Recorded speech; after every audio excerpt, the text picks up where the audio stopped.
Islamic Brotherhood Television.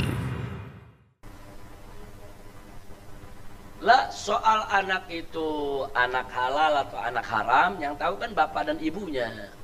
Ya jadi nggak boleh kalau ada ibu umpamanya punya anak dari suami yang lain, terus saudara-saudaranya nggak ngakuin, langsung bilang ini anak haram, nggak bisa. Yang menentukan halal haram adalah ya fakta dan kenyataannya. Apa betul dulu ibunya berzina? Apa betul itu anak zina? Kan mesti dibuktikan. Nggak boleh orang main nuduh-nuduh aja. Itu satu. Kedua, kalau ada ibu-ibu punya keluarga, kerabat atau siapa saja yang menikah secara sirri, nikah sirri itu sah. Tapi saya orang yang paling nggak setuju di zaman ini nikah sirri. Kalau ditanya sah, sah nikah sirri. Siapa bilang nikah sirri nggak sah? Nikah sirri ini maksudnya nikah di bawah tangan. Maksudnya di bawah tangan tanpa kehadiran penghulu. Tapi tetap ada wali, ada saksi, ada ijab gobul, ada syarat-syarat tetap dipenuhi. Ada kedua mempelainya, hanya dia nikah diam-diam. Makanya disebut sirri. Sirri itu kan diartikan sir, secara sembunyi, secara diam-diam. Nah nikah sirri ini sah. Nah, jadi sekali lagi sah. Saya katakan dulu hukumnya sah. Itu dulu pertama. Saya mau tekankan. Tapi sungguh pun sah untuk di zaman sekarang ini saya tidak menganjurkan orang untuk nikah siri. Bahkan saya termasuk kalau bisa ditolak, tolak itu nikah siri. Kenapa? Karena akan bisa merugikan kedua mempelai. Bukan yang perempuan aja, yang laki-laki bisa dirugikan. Dan juga bisa merugikan anak yang dilahirkan.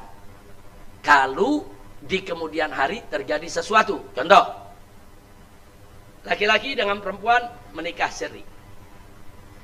Kira-kira 3-4 tahun kemudian istrinya lari dengan laki-laki lain. Nah sekarang dia lapor polisi, Pak istri saya lari. Polisi minta apa? Mana buktinya? Mana buktinya dia istri Anda? Dia bilang, iya saya dulu dinikahkan oleh kiai, kiainya udah meninggal. Ada 2 saksi, orang tua waktu itu udah meninggal juga. Suratnya mana? Nggak ada surat, nggak diakui. Berarti yang bawa lari istrinya aman. Nggak bisa dikatakan bawa istri orang, karena dia nggak bisa membuktikan kalau itu istrinya. Nah, ya, karena kan negeri kita ini kan negeri surat. Semua harus ada bukti pakai surat. Nikah siri nggak ada suratnya. Kadang-kadang yang tanda tangan cuma seturu, dan nggak diakui secara kenegaraan, itu repot. Berarti yang dirugikan siapa itu? Suami. Atau sebaliknya, yang dirugikan perempuan. Katakan begitu habis nikah siri, itu perempuan, itu laki habis berbulan madu 1-2 bulan ditinggal istrinya. Nah kemudian dia melapor ke pengadilan, itu suami saya. Pengadilan minta bukti, mana buktinya itu suami Anda? Apalagi kalau perempuan ini kemudian hamil, kemudian punya anak, dia katakan ini anak si fulan, bapaknya nggak ngakuin, saya nggak pernah kawin sama dia. Ngebuktiinnya bagaimana? Nah, jadi ini bahaya buat si istri, bahaya buat si anak. Atau kejadian begini, seorang laki-laki dia kawin baik, ini laki-lakinya dia kawin sama satu perempuan siri, dapat anak 3. Wah dia pengusaha, dia kaya. Nah kemudian, tapi keluarganya nggak ada yang tahu, keluarga ini laki-laki, ibunya nggak tahu, bapaknya nggak tahu, kakaknya nggak tahu. Dia sendiri, dia nikah di luar kota, di kota mana. Nah kemudian dia sakit, dia meninggal dunia.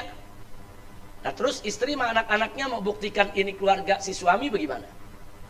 Ditolak sama ibu si suami, enggak, anak saya belum kawin, saya nggak punya menantu, saya nggak punya cucu.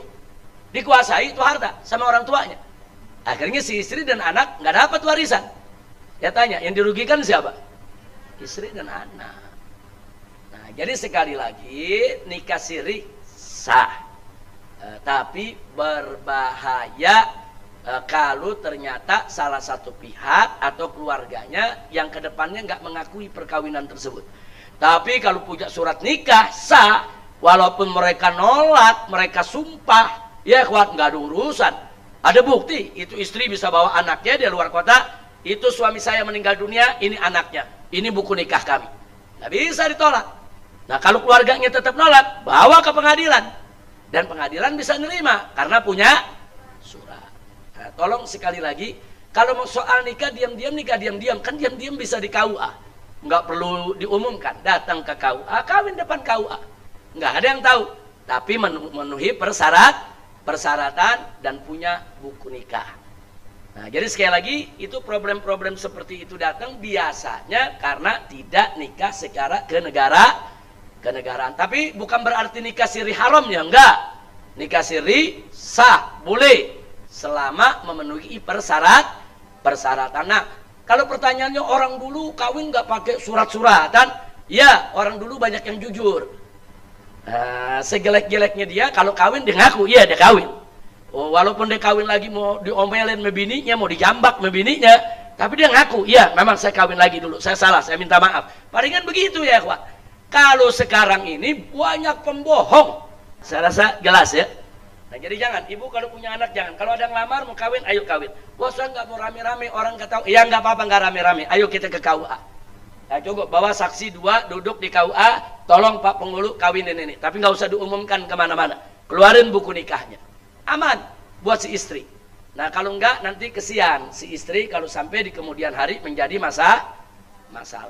Baik, ada lagi pertanyaan? Iya.